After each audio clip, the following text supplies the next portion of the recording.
God bless you all church. आज मैं आपसे जब बात कर रहा हूँ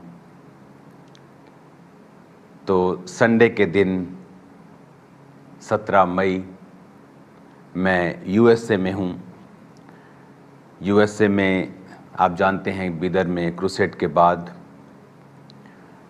मुझे वापस चर्च में ही आना था, लेकिन आज अमेरिका में रीडेडिकेटेड 250 प्रोग्राम जो national jubilee of prayer praise and Thanksgiving, एक उत्सव जिसे हम कह रहे हैं, प्रेसिडेंट ट्रंप के द्वारा वन नेशन अंडर गॉड कि हम अमेरिका को प्रभु यीशु मसीह के आगे रीडेडिकेट कर रहे हैं। तो मैं उस प्रोग्राम का हिस्सा हूं और मैं इस समय वॉशिंगटन डीसी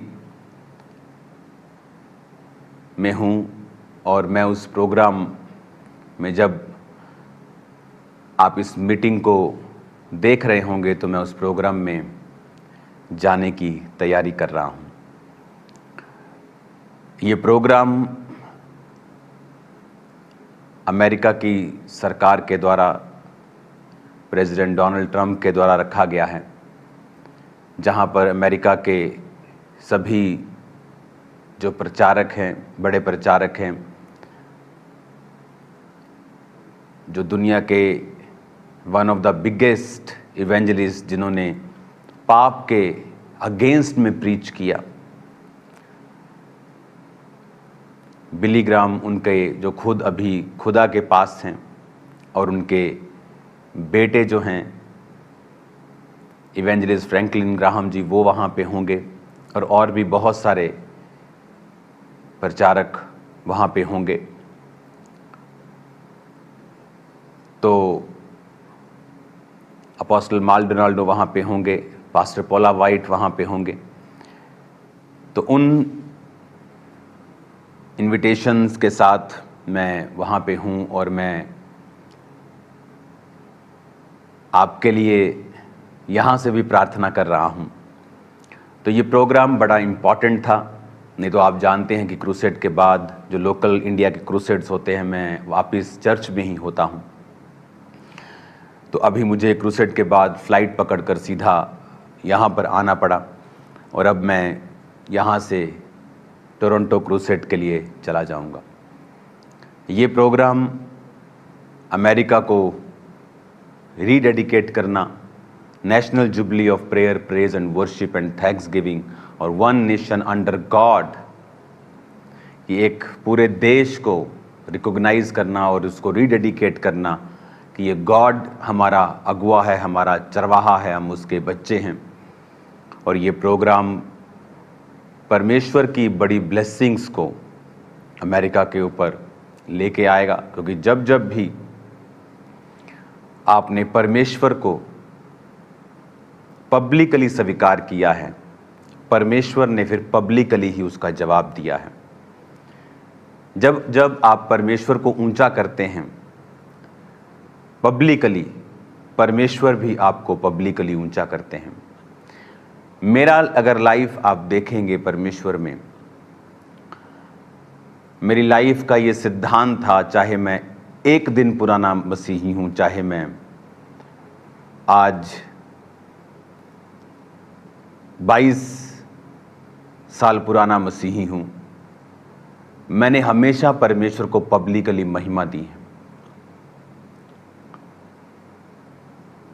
जब आप अपनी लाइफ की कोई टेस्टिमनी देते हैं, इसका मतलब ये नहीं होता कि आप 100% दुखों से फ्री हैं। उस समय जब मैं नशों की गवाहियों को देता था तो उस समय मैं बीमार भी था, लेकिन नशों से तो आज़ाद प्रभु ने किया था, ये सच्चाई थी। आप झूठी गवाही नहीं दे सकते। तो मैं गवाही देता कि परमेश्वर ने मुझे नशों से आज़ाद किया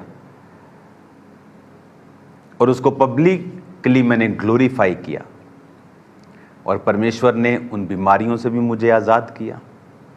डिप्रेशन से आज़ाद किया 2005 में, जो कि मसीह में आने के बाद उल्टा बढ़ गया था, लेकिन मैंने खुदा के नाम को पब्लिकली ग्लोरीफाई किया है। It's a secret. जब आप खुदा के नाम को पब्लिकली क्लेम करते हैं, देन गॉड ये सोचता है कि इट्स नाउ माई रिस्पॉन्सिबिलिटी, ये मेरा अब रिस्पॉन्सिबिलिटी है कि इसको मुझे प्रोटेक्ट करना है और इसको ऊंचा करना है। आज जब लोग घबराते हैं अलग अलग तरह की घबराहट से, नियमों से, सरकारों से, तो मैं उनको बताना चाहता हूं कि हमारा खुदा तो वो खुदा है जो दानियल के समय, राजाओं के समय, जिनको किसी लॉ से बंधा हुआ नहीं थे, वो किसी संविधान से बंधे हुए नहीं थे, वो उनके समयों में परमेश्वर अपने लोगों को बचाता था, बल्कि ऊंचा करता था, शेरों के मुंह से बचा लेता था, मास मर्डर्स से बचा लेता था दानियल के समयों में और बाकी भी समयों में, एस्तर के समय में। तो अब परमेश्वर क्यों नहीं बचाएगा? उसने शद्रक, मेशक, अबेदनगो को बचाया। अगर वो उनका मर्डर होता शायद और भी मास लोगों को और ढूंढते। एस्तर के समय में वो तो बहुत ही बड़ा था, बहुत से लोगों का वो कत्ल करना चाहते थे, लेकिन परमेश्वर ने बचाया। तो हम उस परमेश्वर को मानते हैं जो जीवित है, जो जीवित परमेश्वर है। हैरानी होती है इस बात के ऊपर कि हमारा परमेश्वर जीवित परमेश्वर है। बाइबल की एक एक घटना सच्ची है। एक एक घटना का दुनिया के ऊपर आज भी प्रमाण है। जो मैंने पिछले हफ्ते आपको वीडियोस दिखाई, आपने देखी, वो सल्फर बॉल्स वाली गंधक जो आसमान से बरसी थी। अगर बरसी थी तो इसका मतलब उन लोगों ने कुछ तो किया होगा, कुछ किया था, तो इसका मतलब उस कुछ किए का वो परमेश्वर ने उनको बदला दिया। इसका मतलब उसका वचन सच्चा है, वो भी सच्चा है, तो वो वहां पे हैं। अगर आप बाइबल को आप बिना किसी मिरेकल के भी प्रूफ कर सकते हैं कि वो सच्ची है।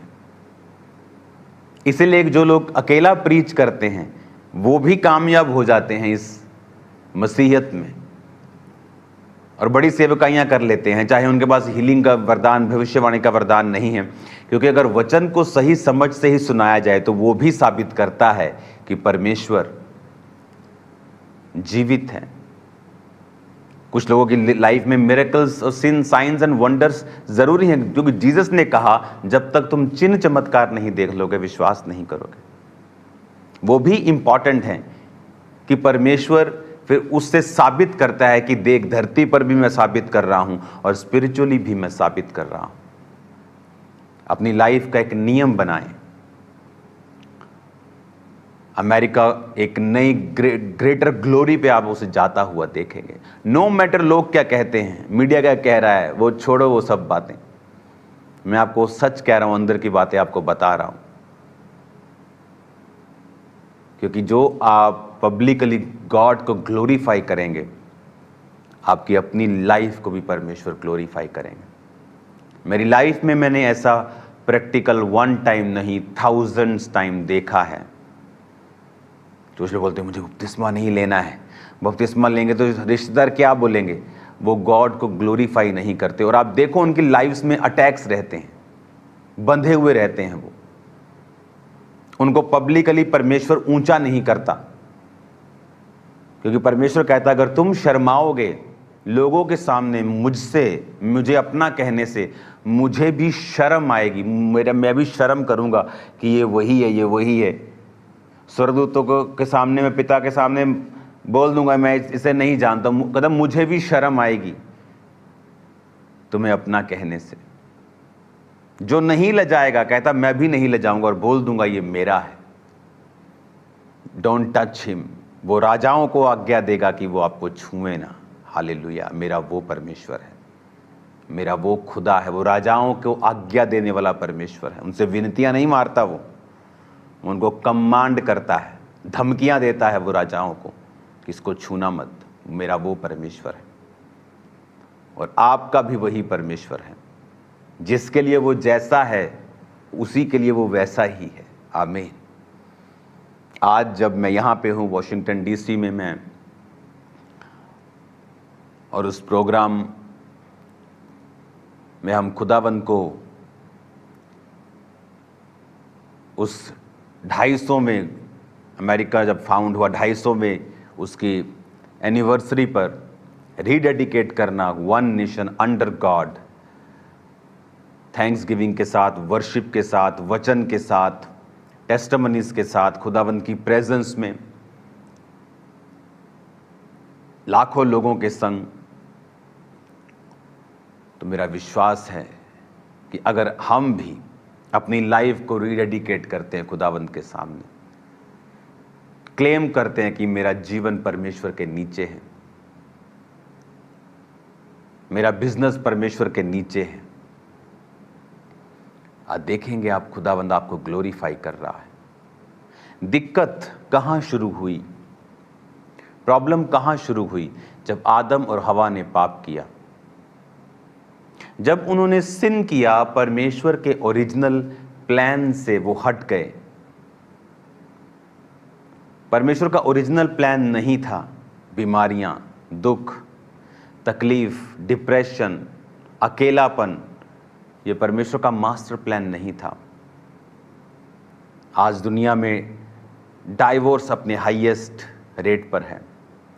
आज दुनिया में बीमारियां, वायरसेस अपने हाईएस्ट रेट के ऊपर हैं। करप्शन हाईएस्ट रेट के ऊपर है, पाप हाईएस्ट। परमेश्वर का ये मास्टर प्लान नहीं था। परमेश्वर का प्लान था कि आदम और हवा मेरी प्रेजेंस में जिए, लेकिन हवा ने पाप किया, फिर आदम ने किया, और उन्होंने ब्लड से पूरी दुनिया को पैदा किया और पापी किया। और आज जो कोई यीशु मसीह को अपना उद्धारकर्ता ग्रहण करता है, पब्लिकली उसे क्लेम करता है, वो उन्हीं कर्सिस और श्रापों से छुड़ाया जाता है, जिस तरह मैं छुड़ाया गया, आप छुड़ाए गए, बहुत से लोग आपसे छुड़ाए गए। आमीन। आज हमें ये समझने की जरूरत है कि परमेश्वर जब आपको देखता है, वो आपको इंडिविजुअली देखता है कि आपके जीवन में परमेश्वर के वचन की महत्वता क्या है।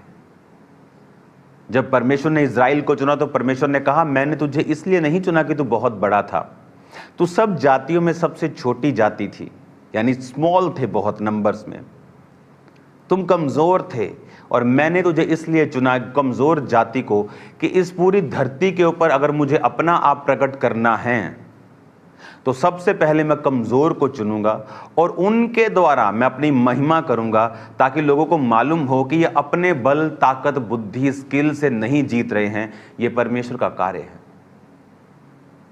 इमेजिन आज की सिनेरियो को हम हजारों साल पीछे ले जाते हैं, तो अगर परमेश्वर अमेरिका को चुनता, वो स्ट्रांग देश है, सब बोलेंगे अमेरिका स्ट्रांग था इसलिए सबसे जीत गया।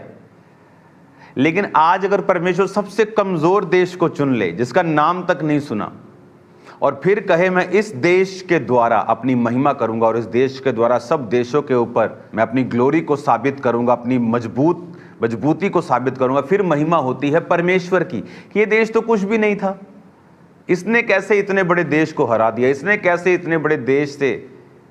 आप मेरी बात समझ रहे कि नहीं? उसी तरह परमेश्वर कहता, मैं तुझको चुनता हूं। क्यों परमेश्वर ने इज़राइल को चुना? कहता तुम छोटे थे, तुम थोड़े थे। फिर बाइबल कहती उन्होंने ए के राजा को, ओग के राजा को, बड़े बड़े राजाओं को उन्होंने मारा। वो राजा जिनके मतलब आप कह लो कि लोहे के ऊपर मुक्का मारने के बराबर था इनका लड़ना उन राजाओं से, वो इतने पावरफुल थे कि आज कोई छोटू सा देश कहे कि मुझे चाइना से लड़ना है तो सब हंसेंगे उसके ऊपर, मुझे अमेरिका, सब हंसेंगे उसके ऊपर। ये वो बात थी कि ये लोग जो अभी अभी मिस्र से निकले हैं, ये लेबर क्लास सभी लोग जो मिस्र से निकले हैं, लेबर करते थे, वहां ईंटें बनाते थे, ये कैसे राजाओं को मार रहे हैं? क्योंकि ये खुदा ने कहा मैं कमजोर को चुन के अपना आप उसके द्वारा प्रकट करूंगा कि जो अपने आप को मजबूत समझते हैं वो भी शर्मिंदा हो जाएंगे कि भाई साहब ये क्या हो रहा है, उन्हीं में से मैं एक हूं और आप एक हैं। उस खुदा के मास्टर प्लान को अपने अंदर सोखो, जरा समझो नहीं, उसे आंतड़ियों में बसा लो। आप उसे समझो, सिर्फ दिमाग से नहीं, हाँ आई नो, उसे खा लो, उसे अंदर आंतड़ियों में ले जाओ, उसे वेन्स में, ब्रेन में, हार्ट में, उसे ले जाओ अपने ब्लड में। जो मैं आपसे कह रहा हूं कि परमेश्वर कहता मैं एक कमजोर को चुनूंगा, अपने आप को उस पर प्रकट करूंगा, उसे मजबूत करूंगा और उसे इतना ब्लेस करूंगा कि उसके आसपास के मजबूत लोग भी उसके सामने पिद्दू नजर आएंगे। ये मास्टर प्लान है खुदा का। आज भी ये इज़राइल, वो आप इस बात को समझो, जो इज़राइल के समय में होता था, पुराने समय में, दैट बाइबल सेज कि वो एक प्रतिबिंब था, यानी it was not God's master idea. वो मास्टर आइडिया जो जीसस क्राइस्ट के बाद शुरू हुआ, उसका एक प्रतिबिंब था, उसकी एक जस्ट आप लगा लो कि उसका एक, जैसे हम बड़ा घर तैयार करते हैं ना, तो उसका एक हम छोटा सा, जैसे कॉलोनियां बनती हैं तो वो पूरे उसको वीडियो पे दिखाते हैं, फिर उसका ऐसे छोटा सा मास्टर प्लान भी छोटे छोटे घरों के साथ तैयार करते हैं। पुराना नियम वो है। अब मास्टर प्लान का समय है कि जीसस ने कहा मैंने तुझे चुना। अब मैं वचन को पढ़ूंगा। अब इस वचन को जब आप पढ़ेंगे, पहला कुरिन्थियों 1 उसकी 26, हे भाइयों, अपने बुलाए जाने को तो सोचो, ना शरीर के अनुसार बहुत ज्ञानवान, ना बहुत सामर्थी, ना बहुत कुलीन बुलाए गए, परंतु परमेश्वर ने जगत के मूर्खों को चुन लिया कि ज्ञानवानों को लज्जित करे, और परमेश्वर ने जगत के निर्बलों को चुन लिया कि बलवानों को लज्जित करें। और परमेश्वर ने जगत के नीचों को, तुच्छों को, वरन जो है भी नहीं है उनको चुन लिया कि जो हैं उन्हें व्यर्थ ठहराएं, ताकि कोई प्राणी परमेश्वर के सामने घमंड न करने पाए। क्या घमंड? कि मैं बढ़िया था। इमेजिन करो, मुझे प्रीचिंग गिफ्ट देने से पहले परमेश्वर ने डिप्रेशन में वो मुझे लेके गया, जहाँ कलीसिया के सामने, कलीसिया भी बड़ी नहीं, 27-28 लोगों के सामने ऐसे करके मैं बैठ नहीं सकता था, नीचे मुँह करके मुझसे तालियां बज पाती थी। अगर मैं प्रीच कर रहा हूँ तो आज मैं ये नहीं कहता मैं बड़ा समझदार था, मैं बड़ा कंप्यूटर इंजीनियर था, प्रभु ने मुझे इसलिए चुन लिया। मैं कहता हूँ मैं पागल, तो क्योंकि उस समय मेरी कंडीशन नॉर्मल से 250 गुना नीचे थी। तो आज मैं ये कह सकता हूं, ताकि कोई प्राणी अपने आप पर घमंड ना करने पाए, वो प्रभु पे घमंड करे, ताकि कोई प्राणी, लिखा, परमेश्वर के सामने घमंड ना करने पाए। तो वो समय जब इज़राइल को परमेश्वर अपने लोगों को चुनता था, वो समय आज बड़े रूप में हो चुका है कि परमेश्वर ने निर्बल जातियों को चुना है, कमजोर जातियों को चुना है, तुच्छ जातियों को, नीची लोगों को चुना है। क्यों चुना है? ताकि उन्हें वो इतना बड़ा करना चाहता है कि जो अपने आप को बड़ा समझते हैं वो उनके सामने छोटे लगें। That's the master plan. यही परमेश्वर का प्लान है आपके लिए। आप देख लो, आपने उस प्लान में शामिल होना है। परमेश्वर के लिए दिल खोल के खड़े होना है कि आपको अभी भी शर्म आती है तो खुदा को भी शर्म आती है, उससे तो ज़्यादा आएगी। अगर आपको परमेश्वर की ब्लेसिंग्स को लेना है तो आपको उसके मास्टर प्लान को समझना पड़ेगा। उसके मास्टर प्लान को समझते हुए कि आप उस मास्टर प्लान का हिस्सा हैं और उसने आपको चुना है ताकि कुछ वो साबित करना चाहता है आपकी जिंदगी से। वो तभी कर पाएगा जब वो आपको बिल्ड करेगा, जब वो आपको स्ट्रॉन्ग करेगा। आप मेरी बात समझ रहे हैं? जब आपकी लाइफ में वो गवाहियों को पैदा करेगा। सोचो, मैं अगर यहां होता और मेरी लाइफ में ना नशे की गवाही होती, ना हीलिंग की होती, ना डिलीवरेंस, कोई भी टेस्टिमनी ना होती, तो मैं कैसे, मतलब विश्वास में तो रहता, लेकिन आपको लगता नहीं वो फेथ कितना स्ट्रगलिंग होता। इसका मतलब वो आपकी लाइफ में काम करेगा, नहीं तो वो कोड़े खाता ही ना। अगर उसने हीलिंग नहीं करनी, वो डिलीवर करेगा, वो आपको ऊंचा करेगा, वो फाइनेंशियली ब्लेस करेगा। उसका वायदा है अब्राहम से, सिर्फ आत्मिक नहीं, शारीरिक आशीषों को देने का भी। अगर उसने आपको नहीं देनी, फिर किसको देनी है? अगर उसने अपने बच्चों को नहीं देनी, फिर किसको देनी है? शैतान के बच्चों को। आपको यह बात समझनी है और परमेश्वर के मास्टर प्लान के नीचे आपको रहना है। और उसका मास्टर प्लान कैसे खत्म होता है? जब एक व्यक्ति पाप में चला जाता है, तब उसका मास्टर प्लान जो है वो खत्म हो जाता है। अब एक वचन को मैं आपको पढ़ के सुनाऊंगा, इज़ीकियल 5 बाब उसकी 14 आयत को।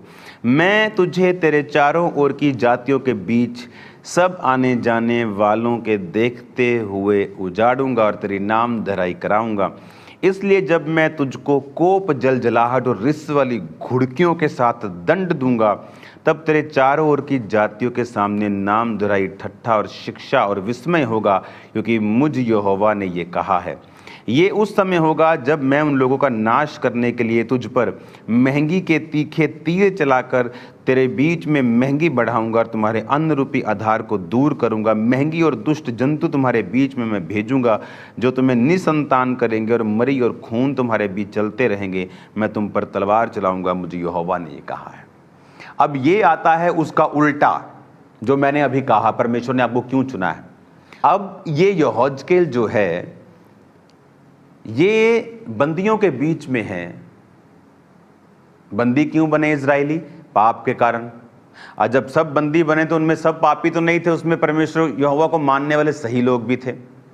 तो कबार नदी के तट पर परमेश्वर इस अच्छे यहोवा के मानने वाले को दर्शन देता है और ऐसे बातें बताता है कि ये लोगों ने पाप किया, अब मैं इनको दूसरी जातियों के सामने नीचा करूंगा। आप देख लो, जो मसीही लोग वचन जानते हुए भी पाप करते हैं, उनके घरों में नशे बिकते हैं, वो हर प्रकार के चीज़ों को खा लेते हैं, कहीं भी चले जाते हैं, चर्च भी चले जाते हैं, सब जगहों में जाते। आप उनके घरों में देखना, परमेश्वर उनको नीचा करता है लोगों के सामने, जबकि ये मास्टर प्लान नहीं है। रियल प्लान है कि वो तुझे दूसरों से ऊंचा, बेहतर और कहीं अधिक टॉप पे लेके जाएगा। That's the master plan. अब क्रिश्चियंस दो स्टेट में रहते हैं, या तो बेस्ट या वर्स्ट, बीच में इनका कुछ नहीं आता। कहता तुम डालियां हो और मैं सेब का पेड़ नहीं। आम और सेब का पेड़ क्या अच्छा नहीं है? प्रभु ने नहीं बनाया। चीकू का पेड़ अच्छा नहीं है क्या? संतरे का पेड़ अच्छा नहीं, तो वो क्या उनकी डालियां फल नहीं लाती? क्यों परमेश्वर ने कहा मेरा पिता किसान, मैं दाखलता, तुम मेरी डालियां हो। जो मुझ में फलता है, जो मुझ में फल लेके आता है, मेरा पिता उसे छांटता है कि तो वो और फले। जो मुझ में नहीं फलता, मेरा पिता उसे काट देता है। क्यों दाखलता है? क्यों अंगूरों की बेल ही क्यों बोला? क्योंकि अंगूरों की बेल अगर फल लाए तो सबसे बेस्ट है। फिर उसके जूस हाईएस्ट क्वालिटी के दुनिया में करोड़ों रुपए के बिक जाते हैं। आम का जूस आपने नहीं देखा होगा करोड़ों में बिकता। अंगूरों के जूस आपने देखे होंगे, जरूरी नहीं वो वाइन ही हो, बहुत सारी चीजें हैं जो बिकती हैं, जरूरी नहीं वो नशीली हैं तो बिकती हैं। और परमेश्वर ने कहा लेकिन अगर वो सूख जाए, टहनियां, उनका फर्नीचर नहीं बन सकता। आम का पेड़ सूख गया, चलो बैट बल्ले बना लो, फर्नीचर बना लो, डाइनिंग टेबल बना लो। लेकिन अगर दाखलता, अंगूरों की बेल सूख गई, टहनियां सूख गई, तो उससे कुछ नहीं बनता, वो जलाने के काम आती। तो या तो तुम बेस्ट करोगे, वो तुम्हें सबसे ऊंचा करेगा, तुम्हें लोगों को दिखाएगा, तुम्हें परफेक्ट करेगा, तुम्हारे जीवन में ऐसी आशीष देगा, तुम्हें प्रोटेक्शन देगा, तुम्हारी जिंदगी में आशीषों की बारिश करेगा, तुम्हें इतना बुद्धिमान करेगा कि बुद्धिमानों को वो खुद मूर्ख लगेंगे, तुम्हें इतना हाई लेवल में वो लेके जाएगा। या तो ये प्लान है। तो या कहता दूसरा प्लान है कि मैं तुम्हें विस्मित करूंगा, नामधराई का कारण होगा, ठट्ठा लोग तुम्हारे साथ मजाक करेंगे। जब तुम लोगों, आप देखो जो क्रिश्चियन पास्टर्स पाप में गिर जाते हैं लोग, उनका कितना ठट्ठा करते हैं, आप देखो इंटरनेट के ऊपर। वैसे कोई आपका मजाक उड़ाए बिना पाप के, अब वो लगता ही नहीं है, आप और ऊंचे हो जाते हैं, उनको शर्मिंदगी फील होती है कि हम तो इसको ये ट्रोल कर रहे थे, हम तो इसको सोच रहे थे कि हम इसके बारे में बोलेंगे, ये तो नीचे जाएगा। देखते यार थोड़े दिन बाद ये तो और ऊंचा जा रहा है, ये तो इतना ऊंचा, तो गर्दन थक जाएगी हमारी ऊंचा देखते थे। लोगों की गर्दन थकने वाली, आपको ऊंचा देखते देखते इन जीसस ने। एक समय आएगा आपको दूरबीन से देखना पड़ेगा, वो भी गर्दन ऊंची करके उनको। मैं आपको बता रहा हूँ, ये परमेश्वर की बात है आपके लिए। तो या तो परमेश्वर के पास आपके लिए बेस्ट पड़ा है, तो या फिर परमेश्वर के पास आपके लिए वर्स्ट है। दो चीजें ही हैं, या तो स्वर्ग है बेस्ट, या नरक है द वर्स्ट। बीच वाला कोई नहीं है। या तो कहता तुम टॉप पे जाओ, या फिर दूसरों से भी नीचे जाओ, क्योंकि तुम मेरा वचन नहीं सुनकर सुधरे नहीं। या टॉप पे जाओ, उसने कहा नहीं तो मैं तुम्हें ठट्ठा होने का, विस्मय होने का, घुड़कियों के साथ, धमकियों के साथ, कोप, जल जलाहट, तुम्हें दंड दूंगा, महंगी होगी, तुम्हारे फाइनेंस के ऊपर ट्रबल होगा, तुम्हारे बच्चों के ऊपर तलवारें चलेंगी। उसने कहा मरी होगी, महंगी होगी, फाइनेंशियल प्रॉब्लम्स होंगी, बीमारियां होंगी, अलग अलग तरह के डिप्रेशंस होंगे। उसने कहा तो या कहता वर्स्ट है। तुम चुनो, कहता तुम्हें क्या चाहिए, बेस्ट चाहिए कि वर्स्ट चाहिए? हमें चुनना है कि हमें क्या चाहिए। परमेश्वर का यह मास्टर प्लान है। कहता महंगी दुष्ट जंतु भेजूंगा, मरी खून तुम्हारे बीच चलते ही रहेंगे, ट्रबल्स ही कहता रहते होंगे। क्यों? ये वचन कहता है।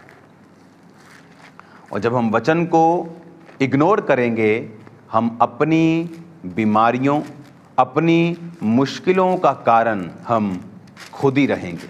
हालेलुया। अब एक वचन को मैं पढ़ूंगा, और यह वचन होगा इब्रानियों की पुस्तक, उसकी 4 आयत में। मैं 1 से पढ़ता हूं ताकि आपको उसका फुल सिनेरियो समझ आए। कहता इसलिए आओ मसीह की शिक्षा की आरंभ की बातों को छोड़कर हम सिद्धता की ओर आगे बढ़ते जाएं, मरे हुए कामों से मन फिराने, परमेश्वर पर विश्वास करने, बपतिस्मा हाथ रखने, मरे हुए में से जी उठने, अंतिम न्याय की शिक्षा रूपी नींव फिर से ना डालें। यदि प्रभु चाहे तो हम यही करेंगे, क्योंकि जिन्होंने एक बार ज्योति पाई है, जो स्वर्गीय वरदान का स्वाद चख चुके हैं और पवित्र आत्मा के भागी हो गए हैं, और परमेश्वर का उत्तम वचन और आने वाले युग की सामर्थ्य का स्वाद चख चुके हैं, यदि वे भटक जाएं तो उन्हें मन फिराव के लिए नया बनाना अनहोना है, क्योंकि वो परमेश्वर के पुत्र को अपने लिए क्रूस पर चढ़ाते हैं और प्रगट में उसके ऊपर कलंक लगाते हैं। जो अभी ध्यान से पढ़ना। अब पौलुस कह रहा है कि हम अब बेसिक शिक्षा को छोड़कर, ले हैंड हीलिंग, वो ये नहीं कह रहे ऐसे बंद कर दो, बल्कि कहता आओ अब हम ग्रो करें।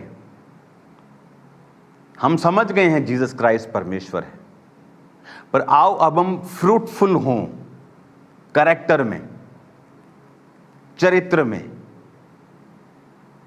काम करने में। सिर्फ बातें ही ना करें इंटरनेट पे मसीह की हम, कि हम बहुत धर्मी हैं, हमारे जैसा कोई धर्मी नहीं है, बाकी सब पागल ही हैं। कहता काम करके दिखाओ, रूहें बचा के दिखाओ, फ्रूट से, अपने फलों से कार्य करो, उसने कहा। अब कहता 7 आयत में, जो भूमि वर्षा के पानी को जो बार बार उस पर पड़ता है पी पी कर, जिन लोगों के लिए वह ज्योति बोई जाती है, उसके काम का साग पात उपजाती है, तो वो प्रभु से आशीष पाती है। यदि वो झाड़ी ऊंट कटारे उगाती है तो निकम्मी और श्रापित होने पे है, और उसका अंत जलाया जाना है। अब वो कहता कि जो भूमि जब बार बार वर्षा का पानी उस पर पड़ता है, वो साग पात उपजाती है, तो वो आशीषित होने पे है। कहता अगर तुम्हारा जीवन जो बार बार पानी तुम पे पड़ता है, वचन का पानी तुम पे पड़ रहा है अभी भी, आपको क्या लगता है कि मैं आपको वचन दे रहा हूं? प्रभु का आत्मा आपको वचन दे रहा है, वो आपको भी दे रहा है और मुझसे भी वो बात कर रहा है। मैं, ये वचन मेरे लिए भी है। कहता अगर तुम वचन सुन सुनकर अब साग पात उपजाते हो, लोगों के काम आते हो, तो कहता आशीषित होने को। लेकिन अगर तुम ऊंट कटारे उगाते हो, कि वचन सुनकर भी व्यभिचारी हो, कि मैंने तो नहीं प्यार मिला, ऐसे लोग भी हैं, व्यभिचार करते बोलते मुझे प्यार मिला। अभी चर्च में व्यभिचार, लोगों के लाइफ में ऐसे भी हैं, चर्च आते हुए व्यभिचारी भी हैं। इमेजिन करो किस आग की वो वेट कर रहे हैं, किस नर्क के भागी वो होंगे। पौलुस कहता है ऐसे पापों पर तुम उलाहना नहीं देते हो, बल्कि घमंड करते हो कि मुझे तो प्यार मिला अभी। और दोनों अपने अपने घरों में शादीशुदा हैं या अनमैरिड हैं, उसमें से कई लोग, लेकिन दोनों पति पत्नी नहीं। आप कैसे, कहता, परमेश्वर की आशीषों को ले सकते हो? कहता तुम्हारा अंत जलाया जाना है, कि तुम वचन सुनकर भी ऊंट कटारे उगा रहे हो और प्रभु को फल नहीं दे रहे हो। कहता मैं आता हूं फल पाने की इच्छा से, और जब तुम फल नहीं लाते फिर तुम्हारा कुछ बैट बल्ला नहीं बनेगा, तुम सीधा जलाए जाओगे। या तो बेस्ट करोगे या वर्स्ट करोगे, या तो सबसे ऊपर या सबसे नीचे, बीच का कोई स्थान नहीं। या तो स्वर्ग जाओगे। तुम सोना देखते हो तो कितना ग्लोरियस लगता है ना, वो छोटी सी इयरिंग, छोटी सी मुंदरी कितनी ग्लोरियस लगती। सोने की सड़कें हैं, रियल सोने की सड़कें, रियल वाले की। स्वर्ग इमेजिनरी नहीं है, आप आत्मा में इमेजिनरी वर्ल्ड नहीं है, वो इससे रियल है, वो इससे रियल वर्ल्ड है स्वर्ग। वहां रंग बिरंगे पानी है, मैंने देखे हैं, एक दर्शन मैंने देखा था स्वर्ग, रंग बिरंगे वाटर्स हैं वहां। सो ब्यूटीफुल, इतना मार्वलस, ग्लोरियस है। सोने की, रियल सोने की सड़कें इमेजिन करो, और बड़ी बड़ी खुली खुली बड़ी सड़कें सोने की, कैसा होगा वो? या तो कहता बेस्ट में जाओ तो या आग की झील, नरक के बाद फिर लास्ट डेस्टिनेशन आग की झील, जहां कीड़ा नहीं मरेगा, जहां दर्द कम नहीं होगी, जहां मृत्यु भी नहीं आएगी। जब वो खाना पकाते वक्त लग जाती है ना हाथ में, वो गर्म लगता है एकदम से, ऐसे करता है आदमी। सोचो वो गर्मी, उससे कई हजार गुना, लाख गुना गर्मी लगातार आपको लग रही है, और आप मर नहीं रहे हैं, लेकिन वो पेन हो रही है, लेकिन मर नहीं रहे हैं। और अनंत पीड़ा तक लोग वहां रहेंगे, क्योंकि उन्होंने परमेश्वर के वचन को समझा नहीं और उसे तुच्छ समझा, और संसार की चीजों पे मन लगाए रहे, संसार को खुश करने की इच्छा से, या संसार को नाराज ना करने की, कि वो नाराज ना हो जाएं। इमेजिन करो। तो परमेश्वर कहता अगर तुम पर पानी पड़ रहा है तो फल लाओ, और फिर देखो तुम्हारी लाइफ को किस तरह से परमेश्वर ब्लेस करता है। वो तुम्हारे बच्चों की लाइफ की डायरेक्शंस को सेट करेगा। एवरीथिंग सेटल्ड होना शुरू होगा। जैसे जैसे टाइम बीतता जाएगा तुम्हारी लाइफ में, तुम्हारे जीवनों में, तुम देखोगे अपनी लाइफ में बेस्ट होना स्टार्ट होगा, और ऐसा बेस्ट जो तुमने पहले कभी नहीं देखा होगा, और वो बेस्ट ऐसा होगा। अपने हाथों को उठाएंगे। Thank you Jesus. खुदा बाप, एक एक वचन जो आज मैंने इनको बोला, इनकी जिंदगियों में फलों को लेके आया। अपने हाथों को उठाओ,